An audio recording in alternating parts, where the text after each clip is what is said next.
జ్ఞాపకాలతో మోదీ వీరారెడ్డి గారు, రవీంద్ర రెడ్డి గారు, నవీన్ రెడ్డి గారు వేదికపైకి రావాలి. కడియం మణికంఠ గారు బయ్యారం, కేపూరి సత్యసూర్య నాయుడు గారు బియ్యందన విజేతలు రావాలి. ఎన్నియారం రావాలి.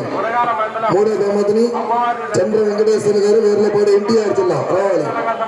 నాలుగో బహుమతిని చాగమరెడ్డి పార్వతి గారు సీతామహాలక్ష్మి గారు సొలస పల్నాడు జిల్లా. 5 పెన్నా భద్రారెడ్డి గారు రఘునాథపాలెం డాక్టర్ శివప్రసాద్ గారు హుజూర్నగర్ హాస్పిటల్ వారి చేత 5వ బహుమతిని. 6వ బహుమతిని పిచ్చకాయల శేషాద్రి చౌదరి గారు మద్రాల ముప్పాళ్ళ ప్రకాశం జిల్లా. 7వ బహుమతిని రాఘవరపు రామచరణ్ నాయుడు గారు తోట్రావులపాడు, పగడాల నందతేజ నాయుడు గారు చంద్రలపాడు రావాలండి. 8వ బహుమతిని 2 జతలు 8వ బహుమతి 2 జతలు 3000 అడుగులు 3000 అడుగుల దూరం లాగి ప్రయత్నం చేస్తున్నాయి. కేపూరి శ్రీనివాసరావు గారు గర్రపాలెం, కడియం మణికంఠ గారు బయ్యారం వారి జత 3000 అడుగులు.